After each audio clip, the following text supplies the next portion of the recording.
Episode 109 of the Podioslave podcast is coming at you in your ear holes right now. I am here with Anthony and Nate. How you guys doing? What up, what up, what up? Happy to hang with you guys for a moment.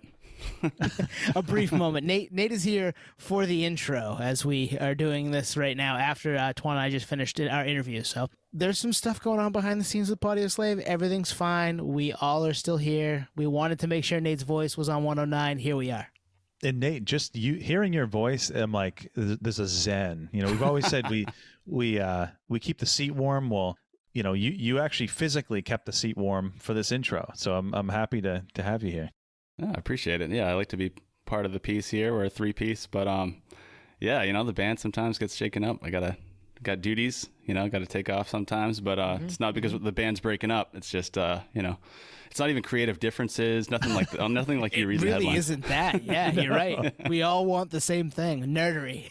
Yeah, it's all good. It's all positive. But yeah, you know, I think actually the realization is like COVID's is dissipating, which is a positive thing. But with that comes, you know, everything coming in full force. So it makes scheduling and logistics insane because everyone expects you to be there tenfold. So. People have tighter schedules now because there's a lot more going on, and I think it's only going to increase. But hey, we had an awesome conversation tonight. Twan, tell us about the conversation. Yeah, our guest this week was Mike Hartsfield. So Mike is, I would say, a legend in the game. He's been around in the punk hardcore scene for, 35 years at this point. He's been in bands like Freewill, Outspoken, Strife.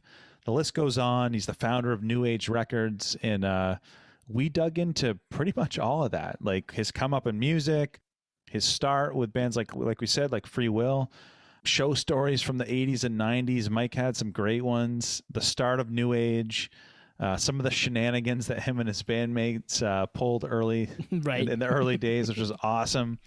And really the full circle moment of Freewill, you know, kind of coming back from the dead 30 years later. And we dig into what they're up to as a band and what's next for those guys. So we're going to dig into that with Mike. Mike, if you're listening, you're a fantastic guest. I'd love to have you on again. Here it is.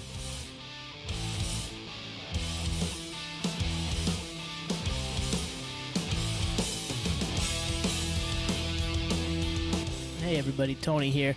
If you like what you hear, go back and check out some of our other interviews. We've had Peanut from 311. We've had Frank Turner. We had Benny Horowitz. We recently also had Vinny Caruana of The Movie Life and many others back there. There's a bunch of really cool conversations, 2+ years of pods back there of us just nerding out and enjoying ourselves. So check us out.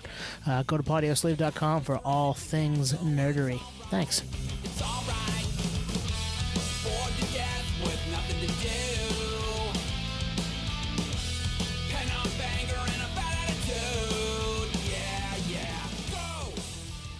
Mike Hartsfield, thank you for joining the Podioslave podcast. We appreciate this. Thank you guys for having me. This is awesome. So we were trying to jog our memories of the first time we were exposed to any of your projects, whether it's on the label, whether it's any of your bands. And we're not gonna do the math here, but I'm guessing we're 10 years younger than you. So we didn't get into your stuff in the early 90s. For us, it was almost by accident in the early 2000s. When I picked up this right here. I'm holding up wow. Records, Bringing It Back, Volume 1, 7-inch. Outspoken Spark from The Current is the first track. And actually, the reason I picked it up is because of Ignite. I recognize Ignite. I got it at a local record store. And that was the first time that I had heard anything that you had your hands on. Wow, that's really cool. That's a pretty rare find. I don't see many people that actually have that on vinyl. I don't think it really made the rounds or got promoted like I think the label and everyone probably thought. But yeah, that's a really cool little time capsule of Ignite at that time. And that's the last song we ever wrote and recorded. So that's a pretty special time for us. We love that stuff too. Like we collect everything, hang on to everything. So as soon as one of those things crosses our line of sight, we're like, I'm gonna hang on to that. Like that's something to, and you never know when you're gonna run into somebody who had a hand in it, and here we are tonight. So yeah, 2 hands. I have a copy of it that I have never put away right. So I see it like every 6 or 7 weeks, like literally like clockwork. I'm like, oh, that shouldn't be, on top of a dresser, or hey, that shouldn't be behind something in the kitchen. Like it's always somewhere and it moves around like no other record. That's my living room. There's just records kind of all over the place, and my wife's like, "What are you doing? Like this is an F record. Why isn't it in where it goes with the rest of them?" Like, I don't know. Sorry. Somebody needs to be brought up on charges. Who's responsible? Does Frank Turner go under F or T? Yeah, right. So that was Ammunition's first release. So you guys were part of that, which is pretty cool. I don't know how many others there were, but a pretty small handful. I think there was the Pale Fire 7-inch. There was a Frown record, a Remain record.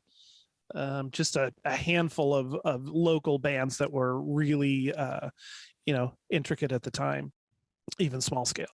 So we'll take it back. We'll level set a little bit, starting with you grew up in California. Mm-hmm. What kind of gets you going into music? What's the light bulb goes off and say, I love this stuff. This is something that I either want to make or I'm just really into and can see myself gravitating towards. Oh, I was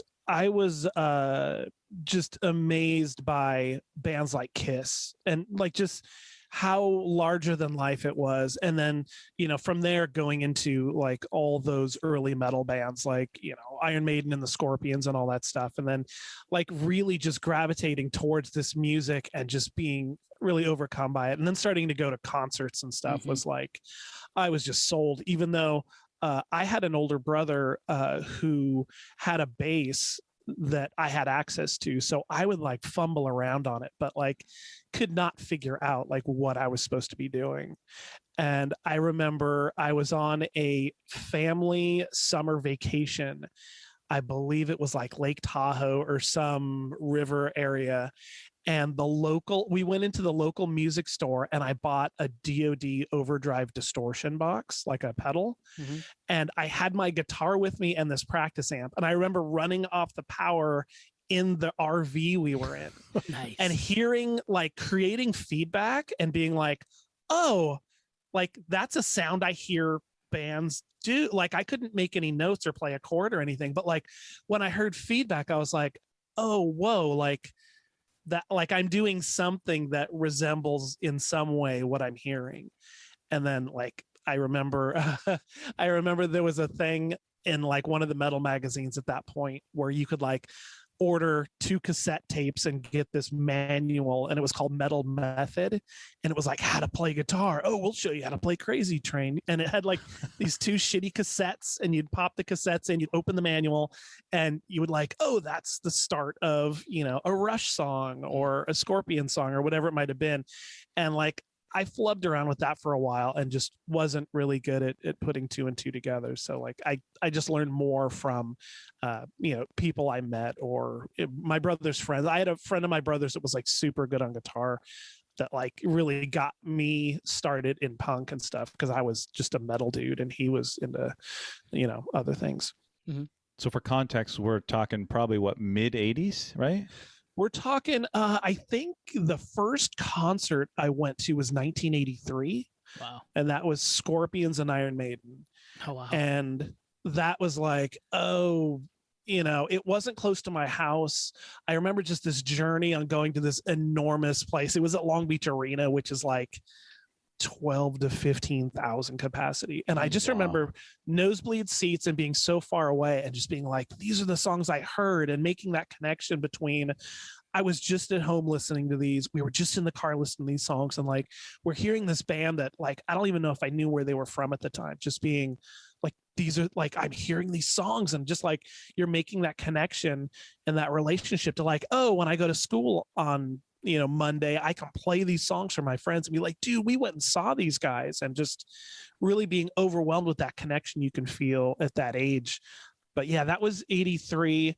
And like after that, I was just hooked. And luckily I had brothers that drove. So I was able, and friends that drove. I didn't even drive for years and years, but yeah, I was lucky to be like, oh, hey, if I buy you a ticket, will you take me to see Judas Priest or Kiss or whoever? So Smart. I mean, if you couldn't drive, like, hey, you got to find a way. Need a ride, you got to find a baby. way.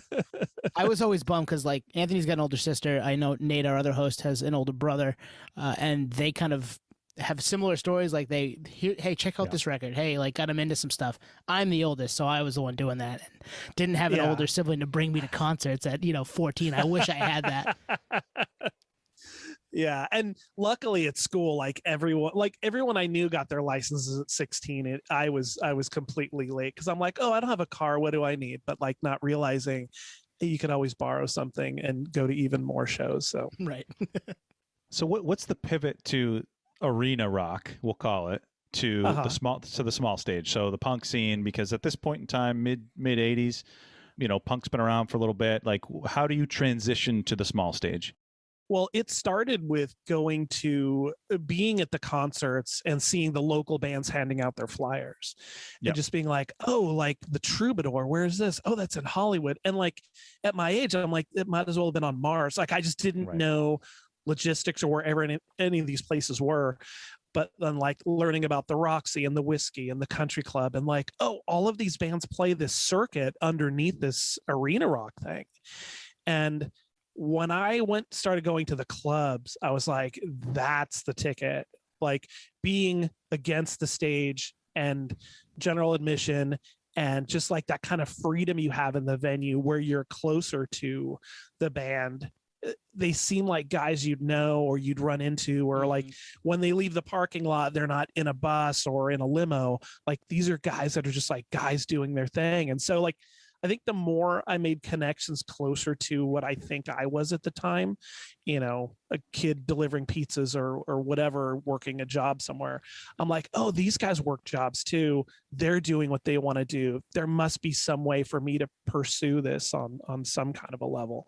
But I mean, in high school, like I was barely learning bass, like just plunking through some stuff, and luckily I had friends that were much better off than I were, that had like really put in time and figured some stuff out, so like they were able to teach me in like early bands that we got going. You described that well, especially like going from the arena rock show to people outside giving out flyers and all that, and then getting to that smaller club type venue. They both have a different energy. The big 15K seat venue has an energy because you're in this big room and it's it's going to be loud. There's going to be a lot going on. But then that smaller club where you're right, you're like up against the stage and like, hey, I know that guy, or I could know that guy. Like it's right. I'm gonna know that guy. Yeah. They're shaking hands in between after their set. Like that energy is awesome too. Yeah, and with the big room, you're like, oh, I want all the lights and all the stuff, and you're like, oh, I'm at the club. I guess I don't mind that the guy's like made his own pyro and he's like just blowing stuff up on stage. Like, I guess it's all right. But yeah, in those early club days of metal, I was completely hooked. And then in like, I guess probably my third year of high school, I made more friends with like punk and hardcore dudes and started learning like, oh, there's clubs for this genre also. And some of them are using the same clubs that are kind of dominated by metal. And as metal's kind of, seeing its day in the 80s start to dwindle, those clubs got taken over by more punk and hardcore stuff. Because we read that you saw like Uniform Choice and Instead and also Scream. So I got to know, did you see a young Dave Grohl behind the kit? What's interesting is at our band meetings now, we talk about, like, hey, do you remember, like, there's a lot of things that kind of we have different perspective on. And I don't remember the drummer at the show, but those guys are like, oh yeah, that was completely Dave Grohl. And just being kind of like, wow, that's just an incredible connection to be like, oh, that was that dude who's now, same dude only. There'd be no reason to focus on the drummer of Scream in the mid 80s. Yeah. Yeah, exactly. Were there any shows in this era that like really stand out to you even to this day that you're just like, that was one that I always come back to as a fan? I know I've got a few from, 1999 to 2004 that I'm like, yep, this is the reason why I love this and why we'll continue to go to shows today. Oh, for sure. And it's really weird. At a young age, when I was going to shows, like I kind of became enamored with a lot of the venues, like the Country Club in Reseda or the Troubadour and those places, because like you'd get to the minute the doors open. So you'd like stare at the walls or stare at the equipment or stare at a banner, or like you really just kind of soaked in the room. And when I was getting into music, listening to music and being a fan, I never thought I'd put two and two together and have a song that could be recorded and put on a cassette and anybody would listen to it. Right. So like I didn't really have dreams like, oh, I'm going to do that someday, because I didn't think it was possible. And I'm kind of surprised at this point it was possible. But I think we were so simplistic and just enjoying where we were and kind of living in the moment. But when Freewill started writing music in like 86 and 87, I was working with Paul, the singer and guitar player. We were just doing like kind of skate punk, like really like this part 4 times, that part 4 times, back to the first part, back to the second part.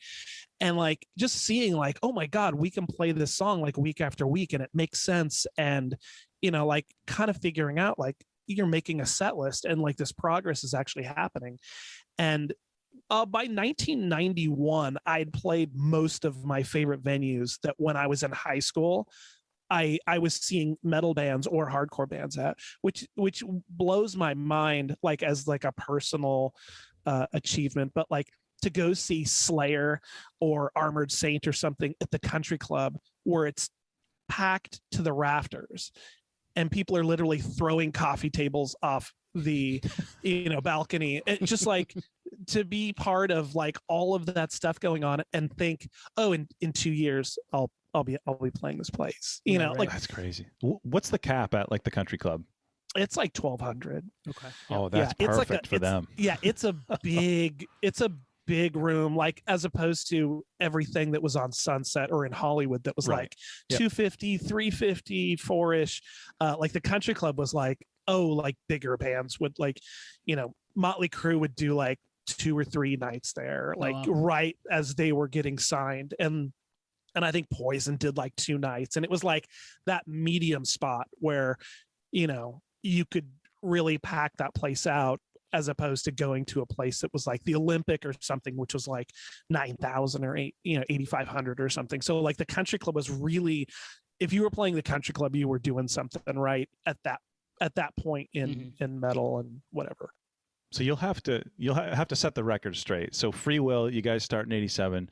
First gig is with AF, Agnostic Front, and a band you might know by The Offspring. And Right. I was just trying to time travel myself. Like this is before it's The Offspring as we know it, but Right. on the AF side, Victim in Pain was out, Cause for Alarm was out, so Right. they were a thing, right? How do you get on that gig? Like how and why? Well, it was interesting. We formed in the summer. Basically, we started rehearsals in the summer of 87. I had moved after graduating high school. Everybody in the band was completely spread out, at least an hour and a half in between. So we would have these like get together practices, which would last all weekend.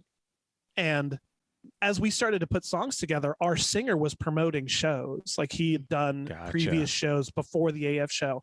And he was like, well, we've got like 5 or 6 songs. If we did like a cover or 2, we could open this show I'm doing in February of 1988, which was this marathon show of every great local band going on, Agnostic Front, and just like this huge show. And it was scary. We were scared shitless. It's kind of like, oh, okay, we're going to commit to that show as being our first show. And we just, okay, great. Adjust the flyer, put us on there, and we'll be the first band out of 10 or 12 or I can't remember how many, but yeah. And seeing the Offspring then was funny because I think they played for over an hour. Wow. And people were like, what what is going on here? And like, it was a very, in the late 80s, the crowds were very mixed. So there was like skinheads and straight edge kids, like there was the all punkers, like everybody. And like the skinheads are kind of like, hey, we want to see Agnostic Front. Like, why is this band taking an hour of what could be their time or part of their time? And but yeah, they played forever. And I just remember going, what is with that band? Like, and there's other bands that played that I liked, but I just remember like, wow, like the Offspring just wouldn't stop playing.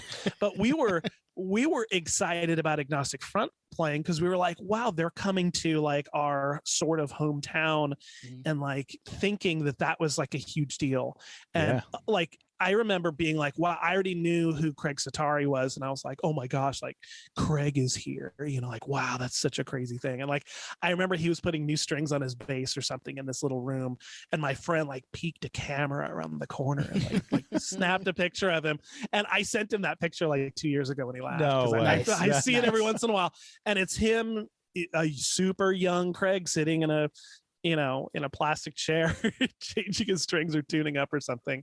And so, yeah, that show was massive and was great to kick us off because we got to know every one of the opening bands. So shows were easy to get because everyone was playing a backyard or a hall or, sometimes a real club, but mostly just super DIY, like, a VFW hall or, a backyard, anything was fair game at that point. Yeah. And I mean, you take it, right? Because you're young and excited and putting music out. Yeah.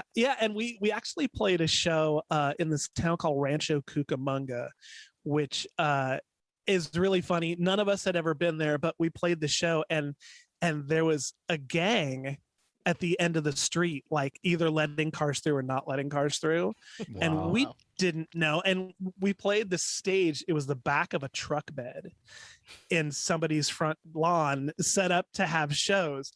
And, one of the bands that played, yelled out something like, hey, this goes out to all those gang motherfuckers down the street. And oh, God. Oh, no. What are you doing? Why are you doing that?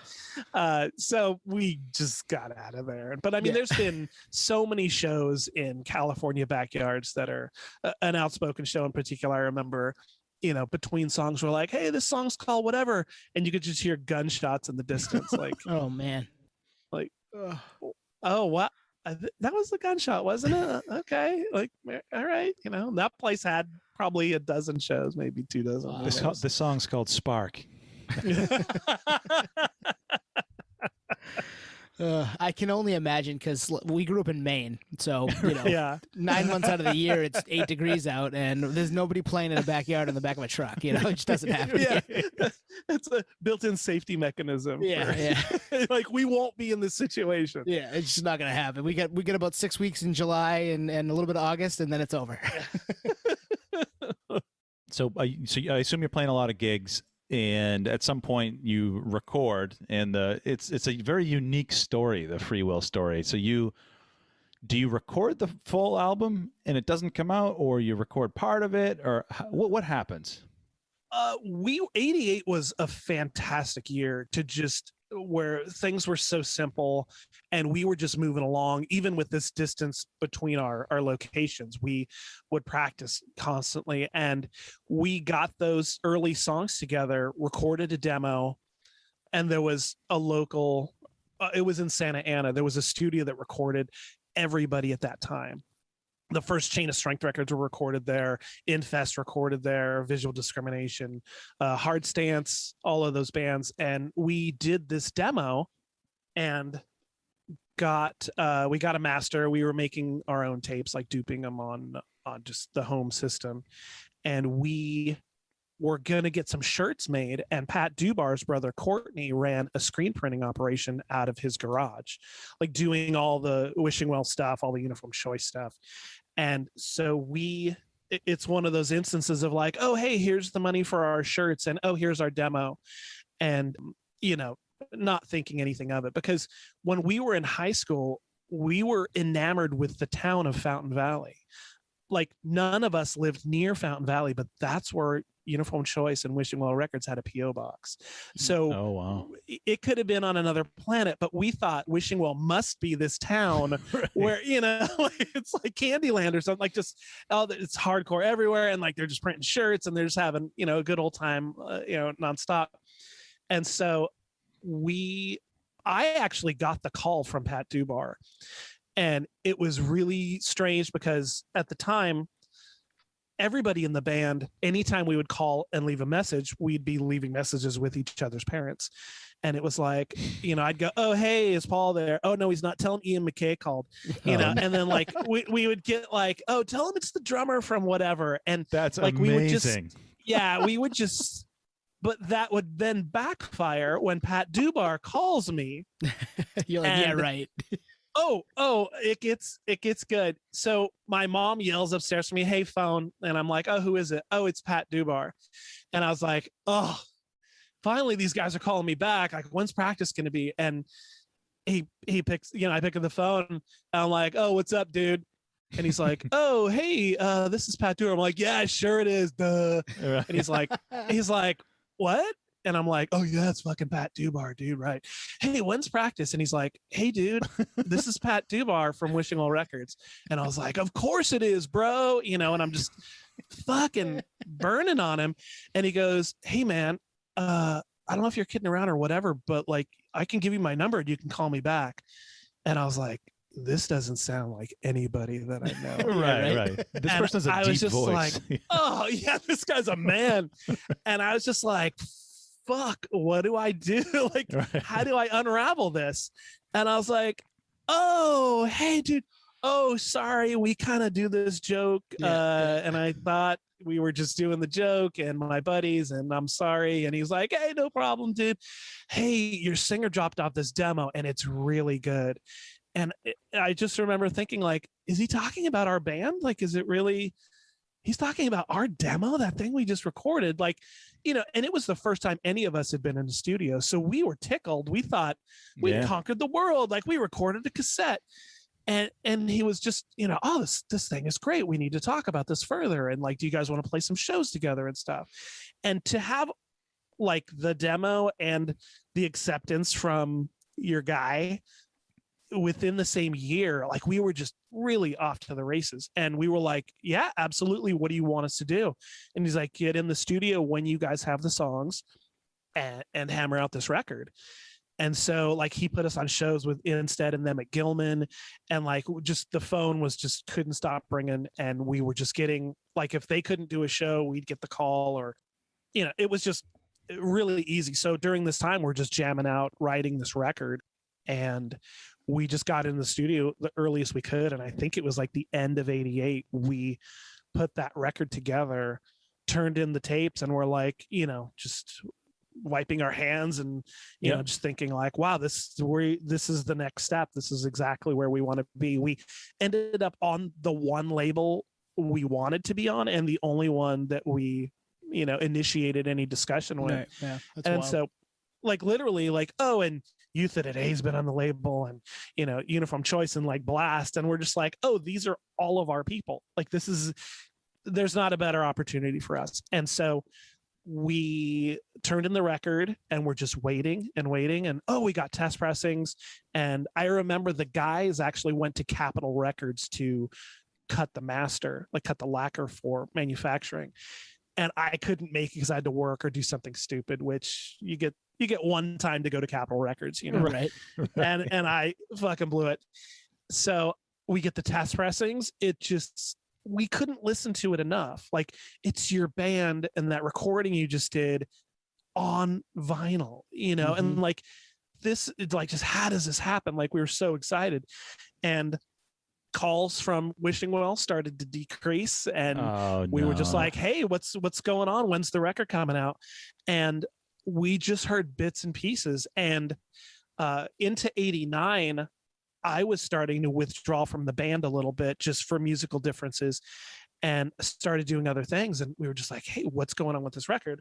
And the only excuse we were given was, oh, hey, the two guys that run it, Pat Dubar and Pat Longery, had some kind of falling out over whatever, and the label is now out of business. Wow. And so it was like, yeah, but we've got our test pressings, like we're like, this doesn't just end here. And at that point it did. We were just completely dead in the water. And I think there were possibly 2 other bands that got the same treatment. Like, oh, hey, we had a record there, got test pressings, and just died, kind of died in the arms of production. Oh, man. And that's an age where the excitement of something is probably going to be the highest of any time in your life, and the disappointment is going to dig the deepest. It's like you got the highs and the lows at age, I don't know, 18 or whatever it was, Yeah, exactly. Yeah, and you're holding the test pressing like it wasn't a dream. Like this thing, like it was crazy because we just kind of like it wasn't because of that, but I had started playing guitar and Against the Wall. I was trying to do more hardcore stuff. They were trying to stay more melodic and kind of changing things up a little bit. And when 3 guys are excited about what they're doing, you kind of let them do their thing and don't fight and say, hey, we need to write different stuff. And it just seemed really an easier thing to do, is to step away and stay friends. And so that's what we did. And that was 89. That was mid 89. And, I started playing it Against the Wall and was pretty quickly unsatisfied just with personnel and like, oh, so I've never joined a band where you're like the new guy. You're not like on equal footing with a lot of guys. So there was a lot of just like, oh, like you don't listen to everybody at the same, like we don't have like a group energy and like a group effort stuff. And the good thing was I learned how to play guitar for how bad I am at guitar. That was my learning process of their guitar player Joe teaching me how to play and like really like adapting his style and learning how to play 6 strings instead of 4. Mm-hmm. But so the Freewill record just died, and it was funny. Years and years later, I'm guessing it was late 90s. I got word that Dubar had raided his closet and sold everything he could get his hands on to Lost and Found Records in Europe. And I was like, yeah, so, and the unnamed party told me, well, you can't say anything because I'm supposed to get some money out of some of this because I was part of one of the recordings. So if you blow the whistle on this thing, it blows the deal. And I'm like, yeah, I mean, it's, I'm guessing 97, 98. And I'm like, how upset am I going to, like, what is there to do at this point? And so Dubar literally sold what he could grab out of his closet, quote unquote, and sold it to Lost and Found. Wow. And I don't know if we hadn't turned in the layout at the time or what, but Lost and Found put out the first Freewill Sun Return CD with artwork we never saw before. I'd never seen any of the artwork. Talk. Yeah. And so we listened to it, and you can tell because it's at that point, if somebody had burned a CD off of vinyl, you would hear the static or whatever, the vinyl noise. And it was a pristine recording off of the reels. So that's how one confirmed the other, like, oh, okay, we knew this was going to happen, and it happened. And so, and the funny thing was, I saw Pat Dubar last in probably 89. I saw Pat Dubar in, I'm going to guess, 2016 while visiting Revelation Records. And I called my buddy over there, David, and I said, oh, hey, I'm coming over. Let's go to lunch. And he goes, oh, hey, get here quick because Pat Dubar's here.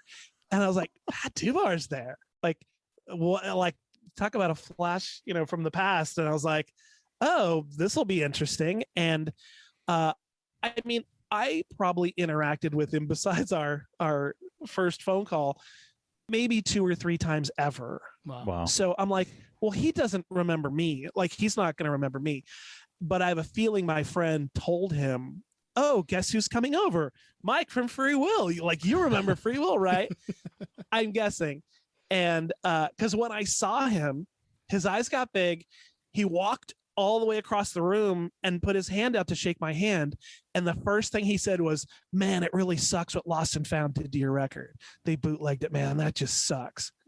Wow. And I knew he had sold it, and he said that to my face, and I went, yeah, dude, that totally sucks. How you doing? And like, what are you gonna do? Right. You know, and at that point, and so and it's just like, hey, you know, like, big deal. Like, the guy, you know, like, whatever predicament he was in, or maybe that was a way for him to like wipe out his past of the label. But I don't even know what else got bootlegged or whatever. But strangely enough, a friend of mine got one of the CDs from Lost and Found, like bought it at a store or something. And I was like, oh, and I looked at it and I was like, oh my God, this layout, like, we're like, you just pull ideas out of your ass. Like, oh, this might be what they wanted. And so I took his CD, burned a copy, and made a new master for the New Age Records version of the Freewill record, was made off of the bootleg CD. So I'm like, well, if anything, we got a master copy out of all this. Right. Wow. That's a wild story. Just like, like my head is spinning, but it's like, I can only imagine how you felt seeing him come across the room. Like, what's he gonna say to me? Yeah, and there's no way he looked at me and said, oh, I remember that guy. There's absolutely no way he remembers me. Yeah. And so I was just like, oh, okay, like somebody told him, and I'm sure he didn't want to run out the door like, oh, this might be awkward. And he his family owns a venue out here that's this really nice big venue, and I heard he works there sometimes. And I was there, I'm gonna guess 2016, and played a show, and was always like looking around like, oh, is he here or is he whatever? And like, I saw somebody took a photo with him and posted it afterwards, like, oh, hey, ran into Pat Dubar at the venue. And it was like, oh, you know, I actually have an idea to sit down with one or both of the Pats to go like, what actually happened? Right. I mean, it's important to us because we've been telling the story of like, oh, these communications just kind of dwindled and you guys got in a fight. And I haven't heard of those two guys being seen in the same room in 30 years. So I'm guessing there's some truth to that because they're both still around, and Uniform Choice must have been asked thousands of times to do a reunion. And like, one of the guys in the band owns a venue that could facilitate this reunion. Right. And the records have been re-released, and like, none of that stuff ever materializes. So I would love to just go like, oh, for the, you know, 4 people in the band and a handful of, you know, friends or anyone close to us, like, oh, what really was the story? Like, what went down? How did this thing happen? And another strange aspect of it is test pressings from the original Wishing Well recording pop up now and then. And it's the strangest thing because I don't know how many of these exist, but like, we seem to run into people like, oh, I got test pressing back in 1989. And like, Peter Kortner from Field Day and Dag Nasty, we played some shows with Field Day, you know, a couple weeks ago. And he's like, oh, because I got a test pressing. And I'm like, how did you get a test pressing? And he's like, let me tell you the story. And he told us about, oh, there was an A&R guy that worked for Giant or whoever, like, was the manufacturer for Wishing Well and whoever else at the time. And he goes, oh, I ran into this dude. And he goes, dude, you're going to love this. They sound just like you guys. And he was like, oh, like, you know, and we'd recorded at the same studio as Dag Nasty. So we were like, you know, following their trail pretty closely. Mm-hmm. But, and when Dubar actually cleared out his closet, he took all of the vinyl and sold it to a local store. And so I went in there and he's like, hey, your buddy was just in here. And I was like, who's my buddy? And he's like, Pat Dubar. And this is, you know, this is late 90s. And I was just like, oh, he goes, yeah, he just brought us boxes of vinyl, like just sold us all this stuff. Wow. One price, take it away. No eBay, no highest bidder, just like wild. Box of records, buy the shit. And he said, yeah, there's just a ton of shit here. And so I start looking through it and I find a test pressing. No way. Got no writing on it. And somebody at the store had written on literally a piece of binder paper, 1 of 6, I think, OC Hardcore. And it didn't say any band name. And I was looking at him like, this thing is $20. And like, you know, like, it's probably Instead, like, I'm gonna guess. And I flipped it over, and in ballpoint pen, really small on the B-side label, it said Freewill. And I was like, Wow. holy shit, I'm about to buy a Freewill test pressing. Yeah. So I bought that one and have never played it. And the one that I played, during the entire my prior existence, I gave to a buddy of mine who was always a fan. And I'm like, oh, hey, dude, check your mail. And just like sent it to him. Wow. And so like I now have a pristine, never listened to my own record that I bought for $20. I'm going to blow your mind, Mike. I have one. No, I'm just kidding. Oh, yeah, right. You too? Oh my God, there's so many of these In things out Maine? there. How? Yeah, how did they get all the way to Maine? Okay, tell us your story. That's wild, man. That's just You so can't many make that twists and up, yeah. turns. You can't make that up. And the music industry Yeah. is, I'm sure, fraught with similar stories, but that one's all time, man. It's the ultimate, like, oh, the girl that got away, like my first love, and like if only that record had come out, and like, we would have a less difficult time today going, hey, here we are, Right. and still being a band. So I'm connecting the dots a little bit. So you have this, maybe mediocre experience with a label. Does this feed into the start of New Age? Like, was that the catalyst, or was New Age already a thing at that point? No, New Age started in 88 as Freewill was doing things in 88. And I think since we had that early opportunity, having the band on New Age wasn't even a thought, because it was somewhere else. It was doing its thing. Yep. But the bands that Freewill was playing in were like feeding me, like, oh, like all of these bands are recording. Some of them are only putting out cassette tapes at the local store. Like, these bands need records. And like there was a few local labels doing anything really significant. And not that I thought I could do something significant, but I just really wanted to do something to facilitate, like, oh, this local band needs a record. Like, how can I help them? And it just started from there, figuring out like, oh, what does a pressing plant need? What is lacquer mastering? What is plating? What are all these different things?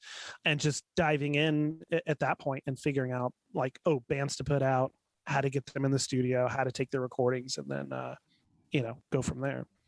Did you have a blueprint for this at this time, or were you just kind of flying by the seat of your pants doing your thing?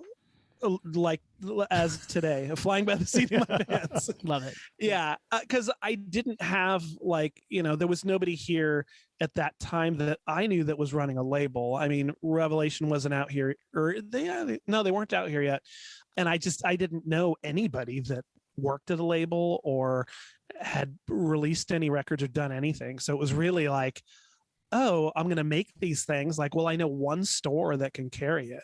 Mm-hmm. And then I just started calling distributors and being like, oh, what's the process? And, finding out the process a lot of times is shipping them stuff, paying for the shipping, paying for the pressing, Right. and then waiting until they sell these things and getting into that rat race.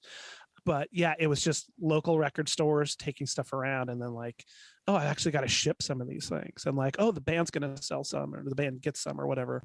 But yeah, it was just those early days, no plan, no wherewithal. Pounding the pavement, right? I mean, you're just banging on doors and talking to people, and yeah, and just asking a lot of questions, because that goes a long way. And my parents thinking like, okay, you're gonna start a record label, Right. like, and them being from their era is like, oh, this is a big building with like windows and employees, and like that's a record label. Like, you live here in a bedroom and you've got a garage, and like, how are you going to create this business? Did your friends prank call and say like, hey, it's so and so from Rev HQ, we want to carry the latest Stripe 7-inch? We'll take 10,000, but we can't pay you for a month. But so you got to press those records and pay the bill, and then we'll no. But I actually pranked somebody once. I felt really bad. I called a friend and said I was from Warner Brothers and his band was the greatest thing. We're laughing because this is stuff we we would have done to each other. Yeah, we did. Oh man. And the thing was, I wish it wasn't somebody I cared so much about, but it was Barry, who played drums for Amenity and Kill Holiday.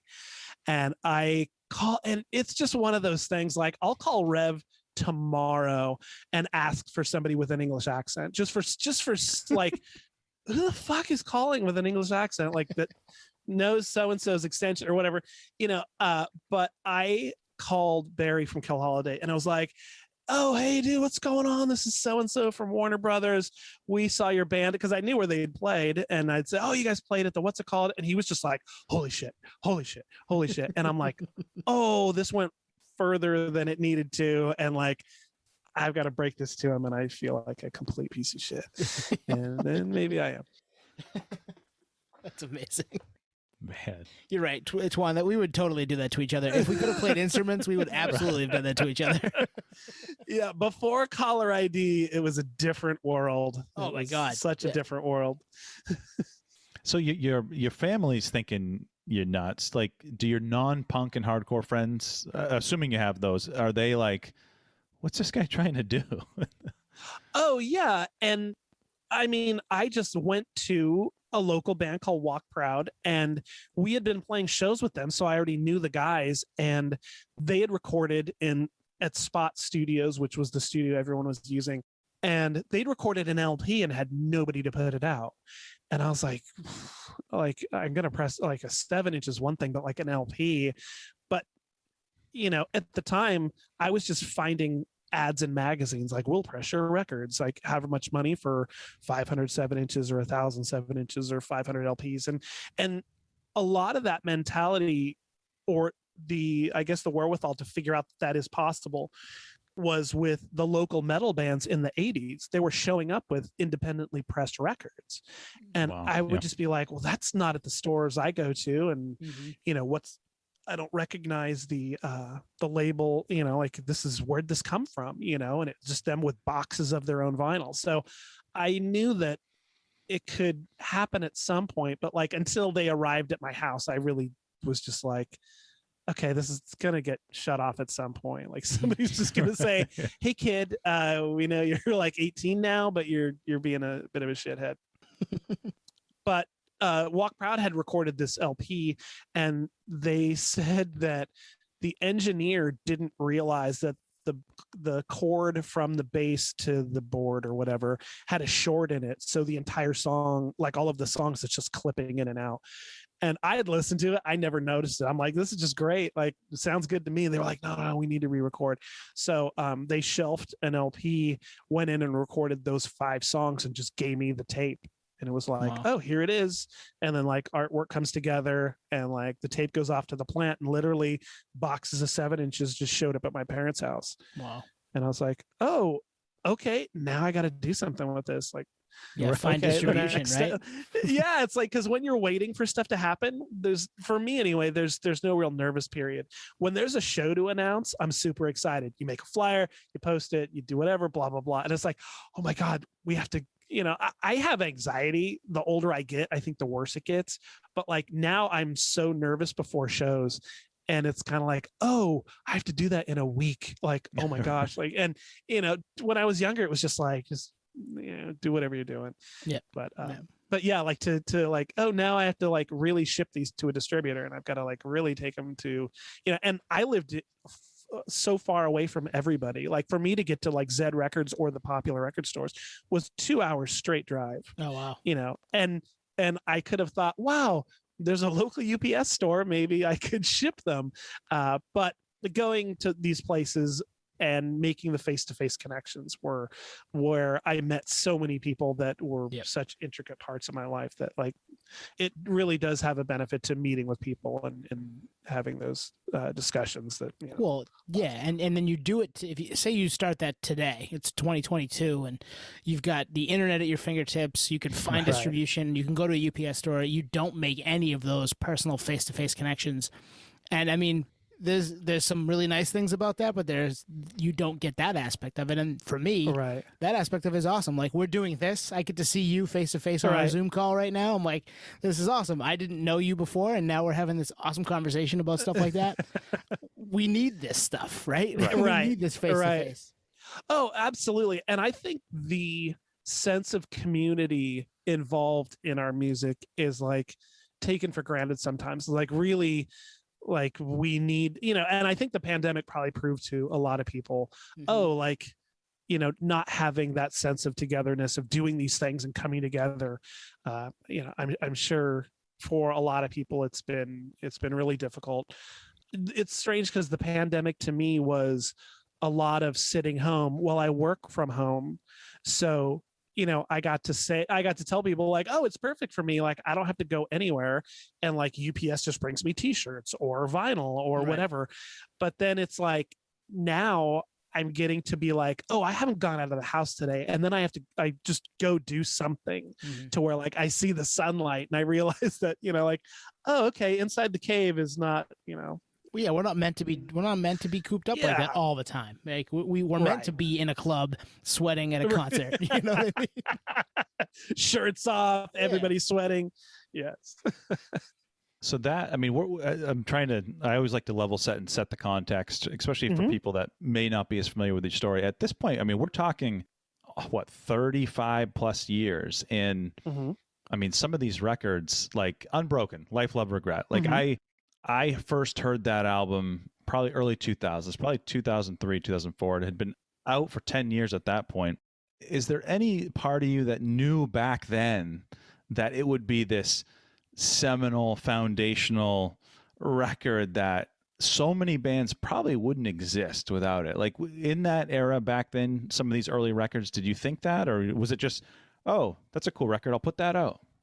I think it's when you're in the mix, at least for me, it's hard to predict like, oh, this is something special. Because to me, I'm such a fan of all of it that it's just that's a great all point. the stuff I listen to. Because like I would, in the mid 90s, I would just listen to the Unbroken record, like, or I would just listen to Mouthpiece or listen to Lifetime or whoever. Like I have so many open CDs or records that are like, oh, that's my copy that I listen to. And so I just thought they were great, but I thought it was all great or I wouldn't have put it out. So I had no idea that there's not an end to this now. Like this is, seeing Unbroken or Mean Season at their, farewell shows or whatever in the mid 90s, like, oh, this is where it dies. Like, it's just, everyone's going to have their records and everyone's going to have t-shirts and they're going to, fade over time. And that's really the capsule I think I was in anyway. And, like, I don't think we saw things from our generation in the 90s already becoming like, these are iconic things because like they hadn't sold thousands and thousands and thousands of copies. Like it was really small at the time. And in a lot of those instances, and a reason why the label declined in the 90s is because we were pressing and shipping records we weren't getting paid for. And anybody in business will tell you like, that's just the recipe for disaster. Right. So, that can't last long. yeah, you can't, like, the pressing plant's not, he's been here a decade, we'll just keep flowing him credit. But yeah, like, so it wasn't like, well, I've seen 10,000 of these leave our, bedroom/warehouse. Like, oh, this is going to go on to do great things. It was like, I was still in the mindset of like, oh, the things that came before us are great.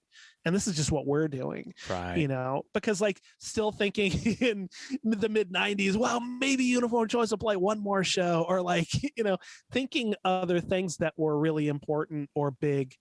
Like those were still the big things to me. I didn't think we were doing anything that was like, oh yeah, like this is, what we've done today is going to last a generation or two or 10 or whatever. You need time probably for that perspective, right? We need totally 20 years to go by. Yeah. Right. And, like I was saying, like I didn't have anybody like telling me about business or being like, hey, what do your numbers look like and stuff. Like, as we talked about earlier, like I've never had a plan.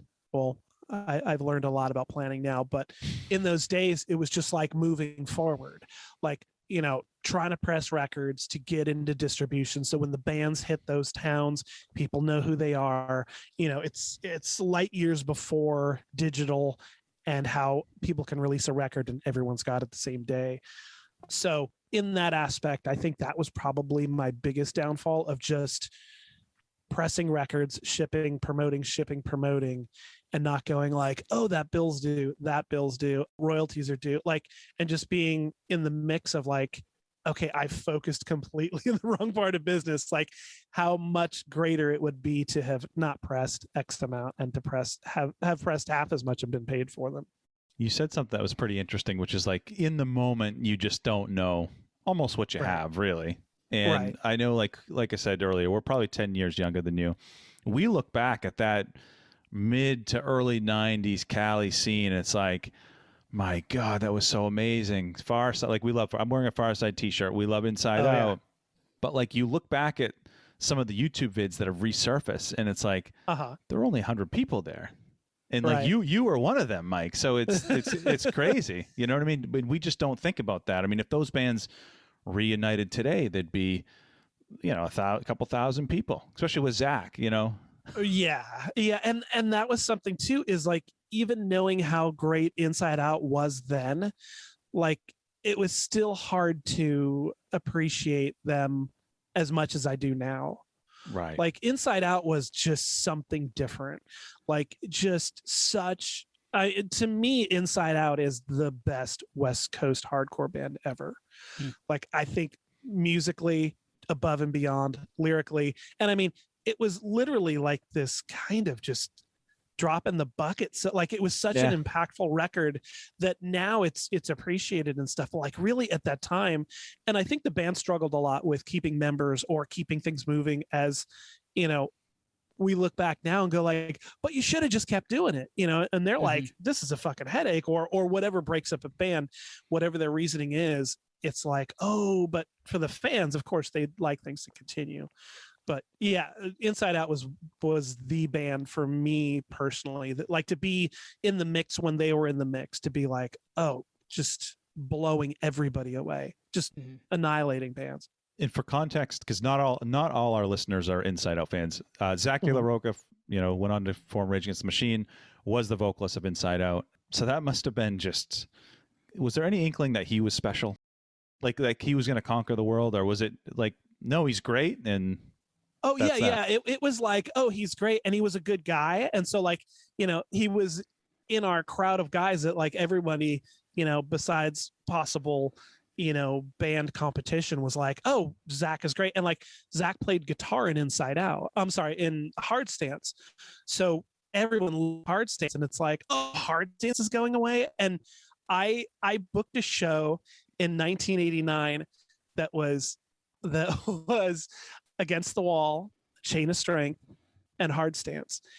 And it was at a new club, and I was super nervous, like, okay, like, you know, it's all of, you know, it's my band playing with, you know, two of my favorite bands at the time. And I remember getting the call that Hard Stance broke up.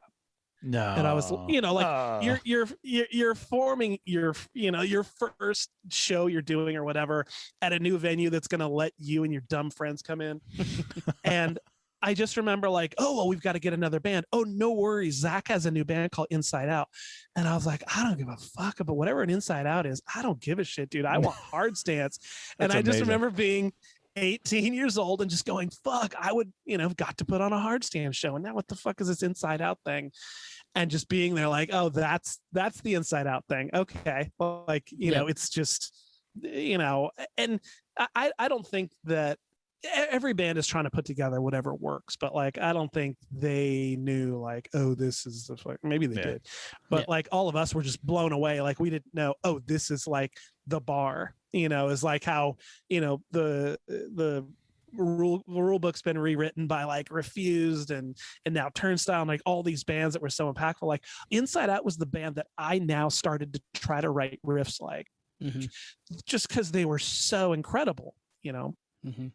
It's funny, you know, there was a camp of that was like, I don't care who this Rage band is, I want Inside Out, you know, in the early. Absolutely. Yeah, that's me today. Yeah, and I mean, and Rage was such a turn for him doing something different. Like, I remember seeing them in '92 before or right as they were signing to Sony, going, what the fuck is this? Like, just being like, oh man, good luck, dude. Sony, you're gonna take a bath in it. And look at me. I know that self-titled record's 30 this year. We're like, holy shit. Wow. Yeah, it is. And it's funny because he, you know, I was never really close with him. I talked to him a handful of times, but the fact that I live so far away from people, I usually saw them at shows, but like when people see, oh dude, I saw Zach somewhere, and it's literally like, oh, I saw this movie star somewhere. It's such a strange context to be like, oh, somebody saw Zach somewhere and he was eating lunch. Like everybody eats lunch, but I guess Zach's gets a report every time he eats lunch. But well, he clearly was special. I mean, is special still. Yeah. I mean, he did some stuff with Run the Jewels a couple of years ago that was badass. It's like he's a talented dude and kind of succeeded at whatever he wanted to do. So right, and I think it's funny. I've talked to friends like, okay, what would an Inside Out reunion be like nowadays? It's like he would never do that. Inside Out at their best was just insane. And for a lot of guys to go, oh, we've got to be insane again after 30 years. It's like, if you've had no time in between to be like, hey, we're slowing things down a little bit, or we're picking it up or whatever it is, like your last reference point jumping 30 years to like, oh, these are where those guys are now and they have kids or they have you're just not that person anymore, right? Yeah. Not that person was bad or different. It's just not where you're at today. Right.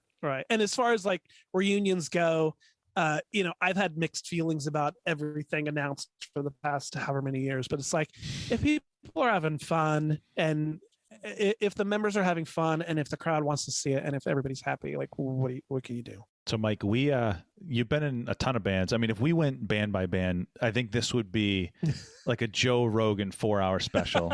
We're not gonna do that to you.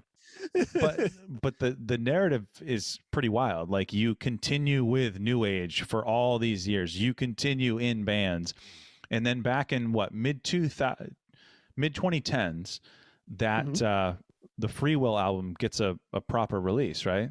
Mm-hmm. Yeah, I took that master and just talked to everybody. I'm like, hey, this thing's been sitting around for long enough, and it's really the thing we loved as kids that we put our heart and soul into that just went poof into the atmosphere. And like, let's dig up some pictures. I've got some ideas for a layout. Let's just wipe the board clean and get this thing out. And so, and everyone is just like, let's do it. Everyone's really, really level-headed and easygoing in the band and always has been. So it just, I found a photo I really liked, slapped it on the cover, and had a handful of friends from around the world go, oh dude, I did a zine in 1988 and I've got these photos, or so people dug stuff up we hadn't seen, and that was really cool to like, oh, we've actually got a selection of material instead of just like, I've got that one picture of the drummer or the one picture of this guy. And so yeah, it came together really easy. We were excited to finally have it out, and it's it's got such a story to it that most records, I would rather have had a proper release when it came out and be looked at as this record released in the 80s instead of having this like, well, it's a pretty cool story that we have now. But either way, it's worked out. Yeah, and it does have a badass story, which we just talked about, and that just, it only like kind of heightens its legend a little bit. A question for you: just, you get the master. Is there any inkling that you guys want to change anything? Or you maybe re-record a piece, or you're just like, no, let's just put it out and have it happen finally? Well, we only at that point had that mixed CD master. There was somebody in the band had the 2-inch tape from the studio, I believe. And when I quit, they were changing rapidly and changed their name to Stone Telling. And we're like, oh, we're continuing on with these songs. They're changed up a little bit and we're writing new stuff. So early on, God, this is like 91, they were like, oh, hey, would you want to put out the Freewill record as this Stone Telling thing that we remixed? It's got different guitars. It's like, some of the bass tracks were changed. And so my buddy and I did a label called Network Sound that was like, oh, this isn't really a new age thing, but I still would like to help you guys have a part of this thing coming out. And you're an active band now. So we put out this Stone Telling record, which I didn't like at all. The guitars weren't as strong. There was just layers and layers and reverb, and it was just like, had a whole different feel. And I had years of hearing that record as it was recorded originally. And so I wasn't a real big fan. A lot of people I guess there were mixed feelings on it. Some people hearing it for the first time was like, oh, this is great. There's a previous version. Like they had no idea. So it got mixed reviews, but it's funny to hear people now talking about, oh, that Stone Telling record, that thing was really good. And I'm like, it just, however people hear it, however it hits their ears, whatever the timing is. But when we discussed putting out its original version in the mid 2016, right around there. 2014, yeah. It was just like, oh, let's get it out as it was supposed to be, because it's really a time capsule, not to be messed with like, oh, I've got this idea for this bass solo. Like there's just none of that to be had, just to get it out as it's supposed to be. Yeah, because I know, like, I would have been tempted to tweak it or like even release it sooner. No, you right? wouldn't have. Come on, right? Yeah, that's not you at all, Twan. Oh, I tinker with everything. It's a Nothing's little final. inside baseball right there. Nothing's final until it's like, all right, I'm stepping away. It's like what's that show, Chopped or whatever? Yeah, I'm stepping away. The time is up. I'm done. Time's up. I'm done. Done. I'm just fascinated. There wasn't an inkling, or maybe there was, to release it sooner.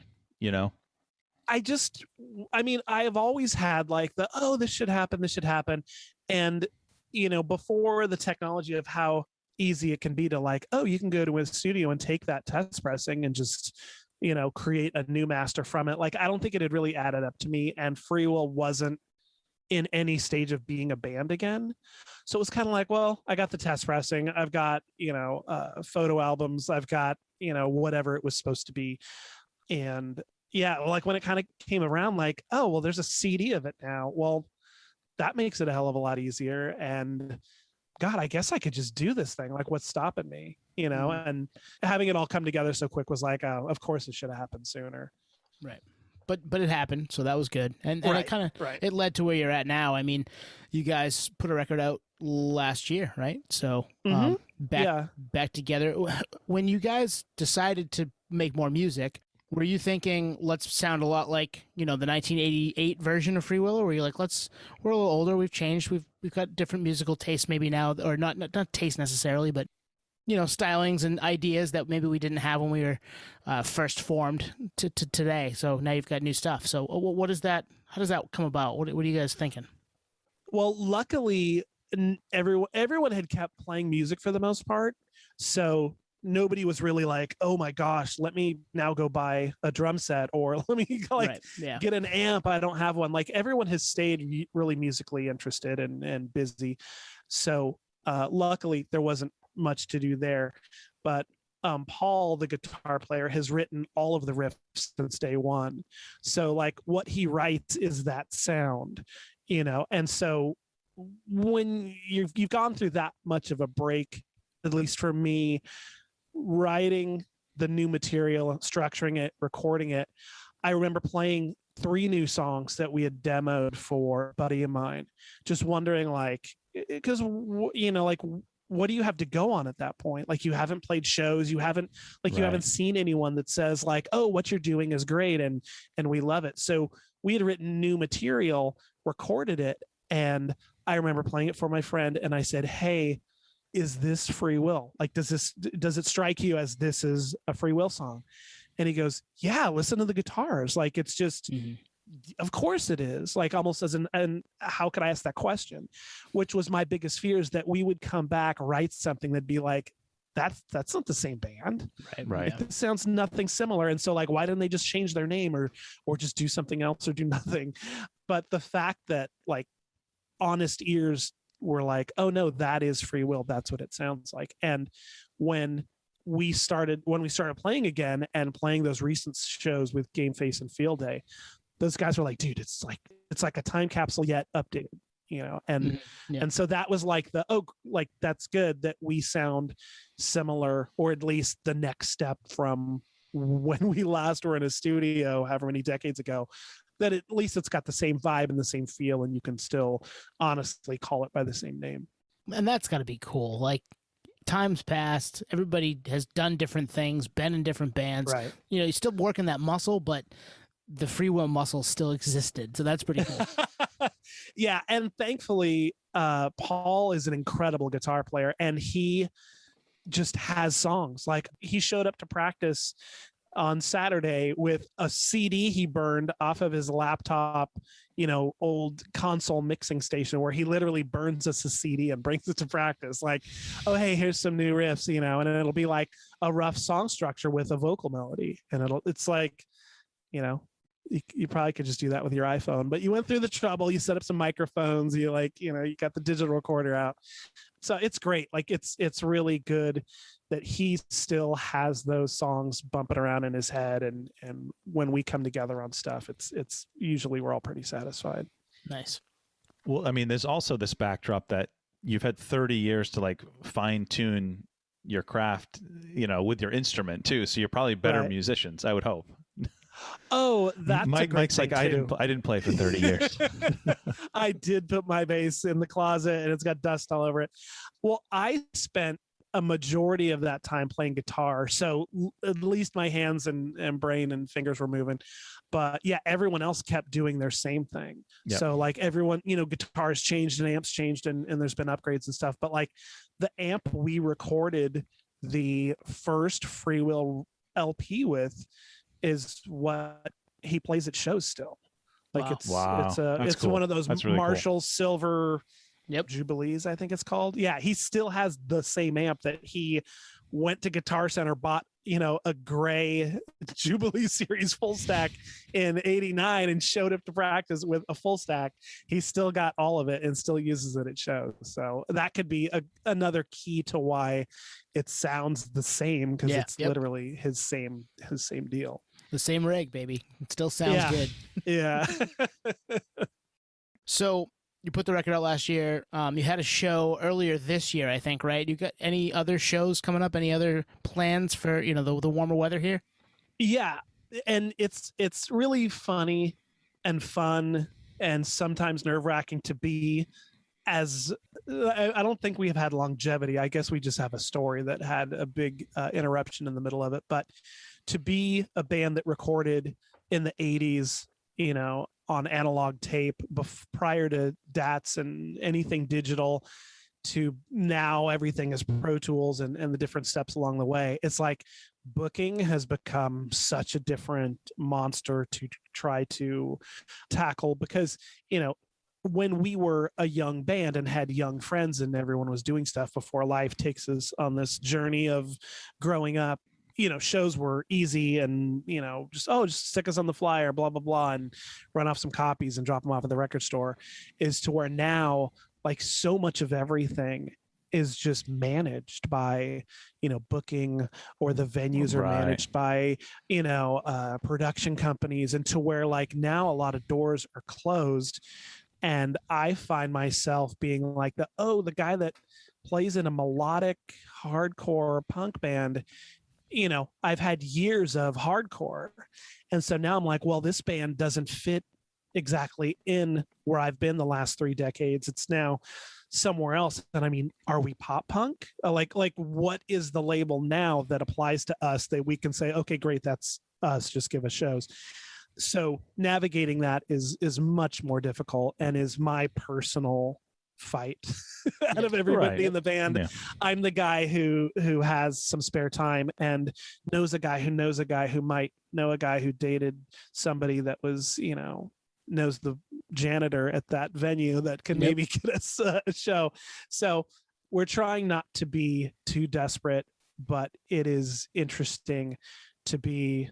We hear from a lot of our friends that are still around and still doing things. Dude, it'll be so great. Oh my God. Yeah, totally. And then it's like, you're waiting for totally. Like, you just announced a bunch of shows. Okay, I guess check my phone. No calls missed. But as it is now, everything is a business and is something managed more than we were ever put in the position to do. So thankfully, there's a handful of super DIY venues that just are like, you call them and they're like, what date do you want? Okay, great. We don't care who's playing. Just that's your night. You got a show.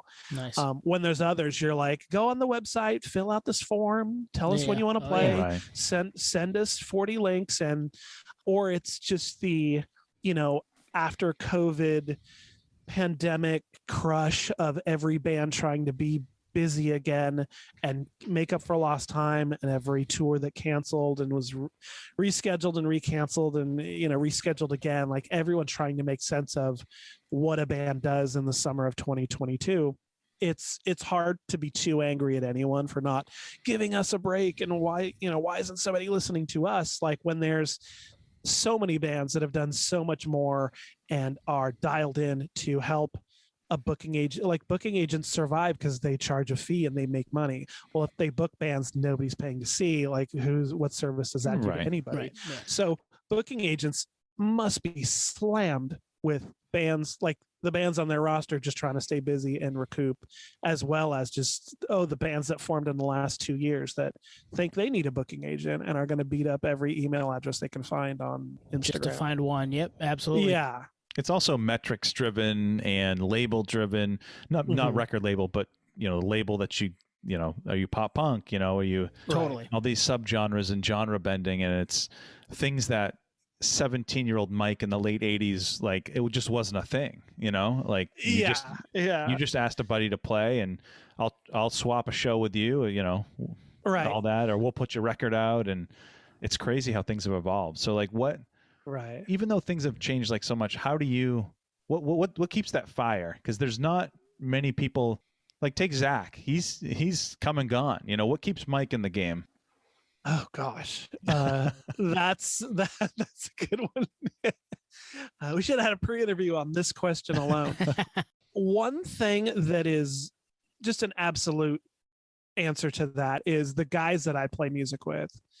Is I've done quite a bit of taking on the booking, or I don't want to say business, but it's just like the elements you're trying to put into play to make your band get shows or get some momentum going. Like I'm often that guy.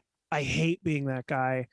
That alone takes a lot of the fun out of it, because just trying to schedule 4 other people, 3 other people, just with lives, I have never been in a band where the band has been like the breadwinning, machine that everyone's like, oh, everyone's always available because we have to play shows and we have to eat. Like it's always been secondary, as it has to be, to life things, careers or jobs or family or whatever. So the great thing about Freewill now is everyone just wants to hang out and play music. And if it's a big show or a small show, or if it's rehearsal, like it's always taken serious to where we're always having fun. We're always making dumb faces at each other, or we're not calling and saying we're, this or that hardcore punk celebrity anymore. Like, I don't think Brian Baker's calling anybody in the band trying to figure out when practice is anymore. But, which was, Brian Baker was a good go-to when I would call Paul about practice. Brian Baker called him up constantly. But yeah, I think the thing to keep going is, I think at our age, it's kind of like, if you're still here trying to do anything that keeps you involved in this scene or the genre or whatever, it's like, I remember my dad having poker night, or, the different things he would do that were his things he did. And like, I look at like, oh, hey, we get to get together for a weekend in 2 weeks and write a bunch of music and record it on our phones and like tell jokes and, like do whatever. So a lot of it's the camaraderie, and it's just the people the people that I have to deal with or get to deal with are fantastic. So it's like, oh, we're having fun and we're being productive and we like what we're doing. If we get some shows, that's great. We'd like to do that, and if we make anything more of it, then it's all for the better. I mean, and there's something to be said for that piece of it. It makes you happy. Right, you're doing something with friends and people you've known for a long time, and you if something comes of it, great. If not, you've got this digital time capsule. This that's what we do with this podcast. I mean, honestly, that's why we started this thing. So we can relate. Yeah, I mean, 20 years. Well, we've known each other for 25 years, so our story is very similar to Freewill's, actually. Yeah. We're just not talented musically, so we're just a bunch of hacks. You guys are the professionals. Yeah, well, it was funny when we started to like practice again and write songs and make progress. It's like, oh, well, what do we want to do? Like we had to sit down and figure out like, oh, so like, do we like turn the switches and like push forward and do the things bands do with writing and recording and putting out stuff and try to do shows or touring or whatever. And when Freewill was a band in its first incarnation, we would play Northern California. We got as far east as Arizona, but we played locally a whole bunch. So like we never really went out and did anything. And you know, I was in bands after that in the 90s and 2000s that actually went on, you know, decent sized tours. And these guys never got to go really experience touring or any of the, you know, changing a tire on Route 7 in the rain or any of those kind of fun things that some of us have gotten to do. But, you know, we talked about like, oh, like what could we do? And it's like, well, I know all the people that I've known for all this time, no pun intended, that we, you know, still have connections in Europe and different things. And like, thankfully the label has connected or kept me connected with people, with the industry, with our genre, with the stores, with everything. And so it was kind of like, God, could we go tour somewhere? And it's like, I guess so. If everyone can get time off work and like nobody's got any small children to worry about. So it's like, yeah, I think we could just probably do that. So we've got hopes to do things, and we're serious enough to put something together if an opportunity came up. So, Mike, how can our listeners find Freewill's music or check out the New Age stuff? Freewill is on Facebook and Instagram and Bandcamp. The Bandcamp has all of everything we've done, which is probably the best spot to hear music. The Instagram and Facebook are Freewill SoCal, because somebody already took Freewill, gosh darn it. And then that's pretty much, you'll get connected with anything we're doing. And then New Age is on all the same platforms, including Twitter at New Age Records, and newagerecords.com is the website that's got all of our news and latest releases and videos and all the happenings. And we'll link all that in the show notes so everyone can access all that. Yeah, go in there and click on it if you're listening right now, please. Get in there. And Mike, if we wanted, we could list every band you've been in. It'd just be this like encyclopedia of like SoCal punk bands. You could get that world's fastest talker guy from the 80s. Yes, we could do that. Or Toby, a friend of ours, Toby, could probably do that because he's done some fast singing in the past for us. So. That's right. Oh, nice. Awesome. Well, Mike, we really appreciate you coming on. A lot of fun chatting with you and hearing the story. And man, this has been fun for us. Oh, thank you guys so much. It's, you know, I've done a handful of these recently, and your questions are off the usual topic. So I really appreciate getting to think a little bit and get outside. Shout out Twan right there. Good job, Twan. All right, Mike, that's the equivalent of an opening band getting praise from the headliner. For us. We'll take it, maybe. We'll take that. We will take it. We try to be a little different. We don't want to be the same as everybody else. Awesome. Well, thank you so much. And thank you guys so much. We'll have you back sometime. Awesome. Thanks, guys.